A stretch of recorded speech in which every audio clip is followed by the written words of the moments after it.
हरि ओम। श्लोक number 363, serial number 1715 Manusmriti में कहते हैं, मात्रा स्वस्रा दुहिता वा नेकस्यासनो भवेत् बलवानिन्द्रियग्रामो विद्वांसमपि कर्षति। मात्रा मात्रा स्वसरा, मात्रा मतलब माता, स्वसरा मतलब अपनी पुत्री बेटी, और दुहिता मतलब बहन की बेटी। माँ बहन की बेटी और अपनी बेटी एकांत के अंदर कभी भी उनके साथ नहीं रहना चाहिए, क्योंकि बलवान इंद्रिय ग्रामो विद्वान समपि कर्षति। इंद्रिय ग्राम इतना बलवान है कि विद्वान को भी आकर्षित करता है। अब मैं इस श्लोक पर सहमत नहीं था, पर मेरे जीवन काल के अंदर अलग अलग भ्रमण करने पर ये सारे दृष्टांत जितने दिए हैं इतने मिल गए।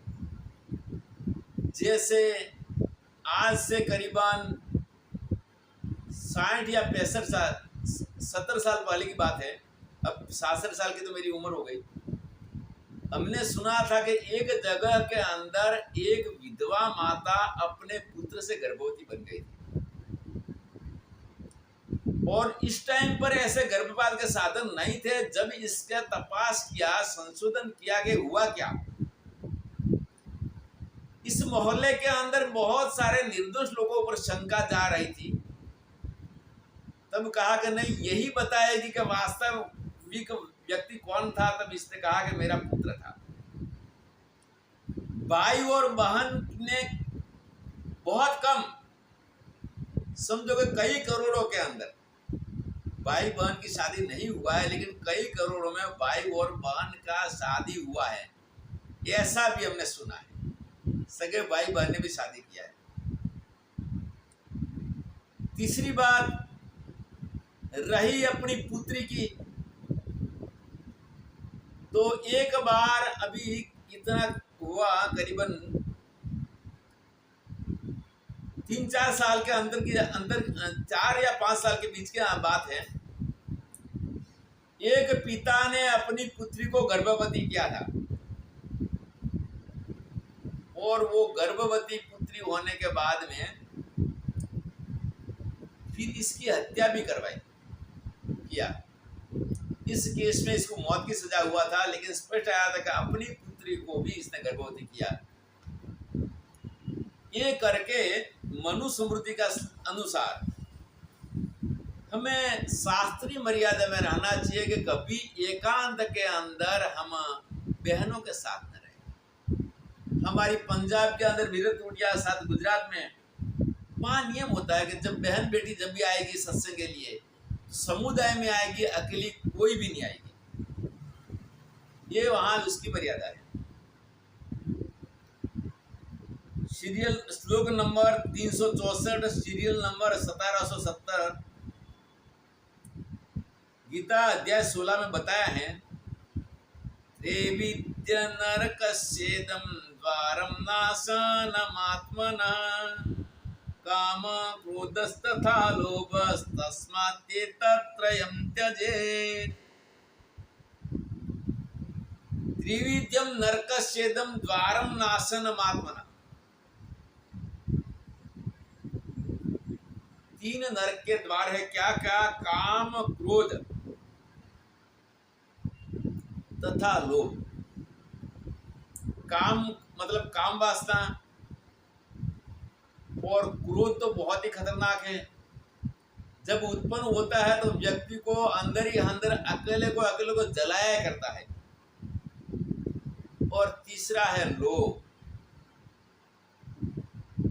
लोभ भी वह संतोष के बिना, लोभ को शमन करने के लिए संतोष है, लोभ भी बढ़ता रहता है। ये 3 ही नरक के द्वार है। क्योंकि शरीर छोड़ के जाना है और शरीर छोड़ के जाने के बाद हमारी जो भी वस्तु है हमारे काम में नहीं रहेगी, दूसरे के काम में आएगी। तो एक करके काम, क्रोध और लोभ ये 3 नरक के द्वार हैं। इसीलिए विवेक वैराग और संयम के द्वारा इसका त्याग करना जरूरी है। श्लोक नंबर 365 सीरियल नंबर 1923 मनुस्मृति में कहते हैं, व्यसनस्य च मृत्योश्च व्यसनं कष्टमुच्यते व्यसनो दोव्रजति स्वर्यसनी मृतः व्यसनो दव्रजति स्वर्यात्यव्यसनी मृतः। व्यसनस्य और मृतस्य, व्यसनी का और मरने वाले के अंदर व्यसन बहुत कष्टदायक बताया, क्योंकि अंतकाल में जैसी मति वैसी गति। व्यसनी व्यक्ति अध मतलब नरकादि लोक को प्राप्त होता है, और व्यसन रहित पुण्यात्मा स्वर्ग को प्राप्त होता है, वहां इसको बहुत सुख मिलता है।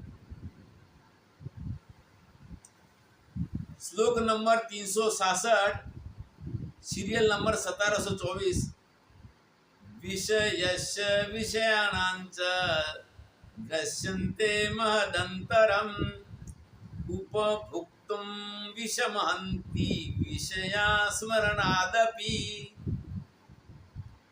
विषय और विष में बहुत अंतर है, क्योंकि विष तो जब इसका उपभोग किया जाए, जब खाया जाए, तब विष खाने से व्यक्ति मरता है। उपभोक्तुम विषमहन्ति, जब खाने के बाद ही जहर मारता है, पर विषय है, विषय तो इसको स्मरण करने से, इसको याद करने से ही मार देते हैं। श्लोक नंबर 367 सीरियल नंबर 1725 महाभारत अनुशासन पर्व में कहते हैं, प्राणातीतापः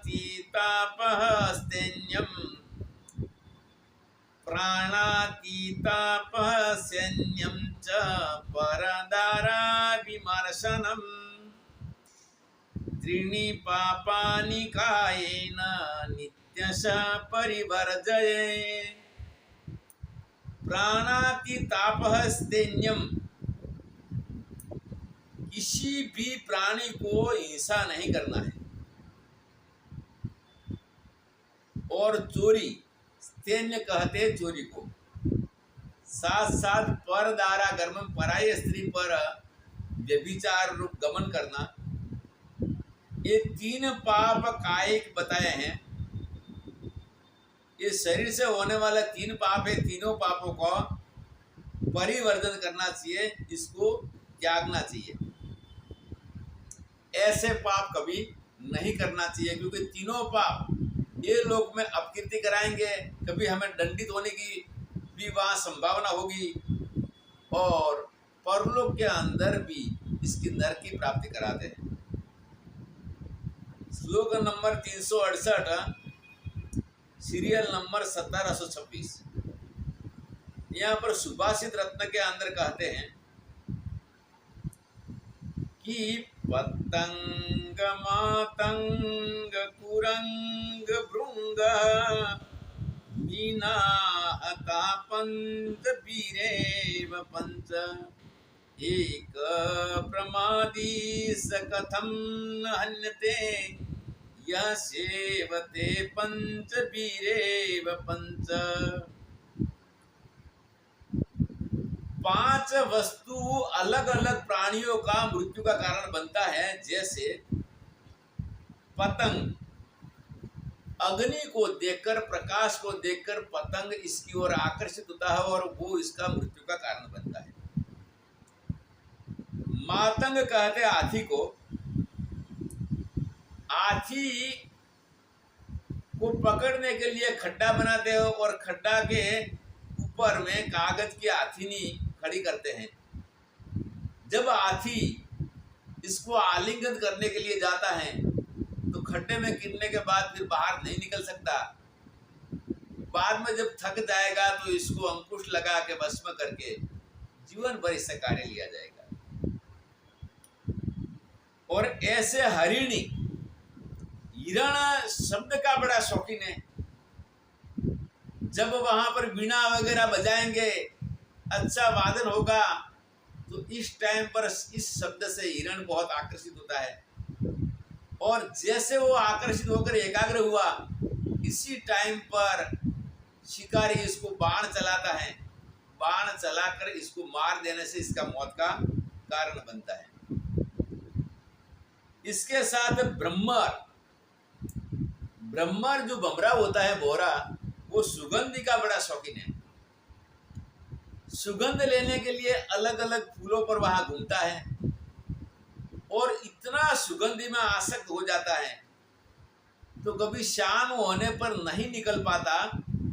इस टाइम पर सूर्यास्त के बाद में फूल की पंखुड़ियां सिकुड़ जाती है और सिकुड़ जाने से इसमें फंस जाता है, बाहर नहीं निकल पाता। बाहर नहीं निकल पाता और इस समय पर अगर पानी पीने के लिए कोई हाथी आया और फूल के ऊपर अपना पैर पड़ गया तो ब्रह्मरे की मृत्यु का कारण बनता है। और मछली है, मछली जिह्वा इंद्री की बहुत ही लट्टू है। इसको खाने की बड़ी आसक्ति है। तो शिकारी लोग क्या करते हैं कि एक कटिया होता है, कांटा, कांटे के ऊपर आटा लगाते हैं और पानी में फेंकते हैं। पानी में फेंकने के बाद में मछली जब खाने के लिए आएगी, जैसे मुंह में लिए लेगी, इसी टाइम वो कांटा इसके तालू में फंस जाता है। इसी टाइम जो शिकारी है इसको निकाल के ले लेता है, वो इसकी मौत का कारण बनता है। तो विचार करिए कि मनुष्य के अंदर तो पांचों चीज रही हुई है। एक का मृत्यु का कारण तो मनुष्य में पांचों रही है। तो पांचों विषयों का सेवन करता है तो वो मृत्यु को प्राप्त क्यों नहीं होगा। यहाँ इसकी रक्षा तीन कर सकते हैं, विवेक, वैराग्य और तीसरा इसका संयम। ये तीन के द्वारा वो बच सकता है, अन्यथा किसी प्रकार से बच नहीं सकेगा। अनादिकाल से कितने खरबों युग चले गए, अभी तक भी जीव मुक्त नहीं हुआ है। और इतने समय में इसने कितनी योनियों भ्रमण किया और कितना कष्ट, कई बार सुख और दुख को भोगा है। श्लोक नंबर 369, सीरियल नंबर 1729, विष्णु धृत समृद्धि के अंदर कहते हैं, यस्य कायागतं ब्रह्म मध्ये नाल्पाव्यते स्कृतं तस्य व्यपेति ब्राह्मण्यं शूद्रत्वं च स गच्छति। यस्य कायागतं ब्रह्म मध्य नाल्पव्यते स्कृतं, जो शरीर में रहने वाला आत्मा एक बार भी मदिरा पीता है। सुकृत का मतलब है एक बार और असुकृत बारंबार। तो मेधावी व्यक्ति एक बार मदिरा पीता है तो ब्रह्मवेता ब्राह्मणत्व से प्रतीत होकर शूद्रत्व को प्राप्त होता है। जैसे जाति जन्म से माना है, ब्राह्मण मदिरा पिएगा तो भी ब्राह्मण माना जाता है, लेकिन वो ब्राह्मणत्व गुण से रहित होकर शूद्रत्व को प्राप्त हुआ। इतना इसका मदिरा से एक बार पीने से विनाश है। तो जो लोग प्रतिदिन पीते हैं उनकी क्या गति होगी।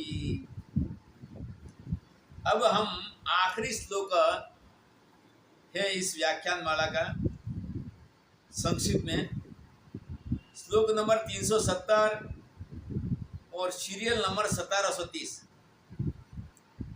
शिव पुराण के अंदर कहते हैं, परदारोपभोगेन यत् पाप समुपार्जितम् न तत्क्लायतुं शक्यं प्रायश्चित्त सतेरपि परदारोपभोगेन। जो पर स्त्री का वेश्या का गमन करने वाले के द्वारा जो पाप उत्पन्न होता है, यद पापम समुपार्जितम, जो पाप वहां पैदा होता है, इसका कितने भी प्रायश्चित करो तो भी इसको दूर नहीं हो सकता। न तत्श्लायतु शक्यम, इसका निवारण नहीं हो सकता। ये करके हम व्यभिचार से परस्त्री गमन से बचे और ऐसा कार्यों से घृणा करना चाहिए। इसके साथ हमारा ये मद्यपानादि ग्रह अध्याय पूर्ण होता है। हरिओम तत्सत।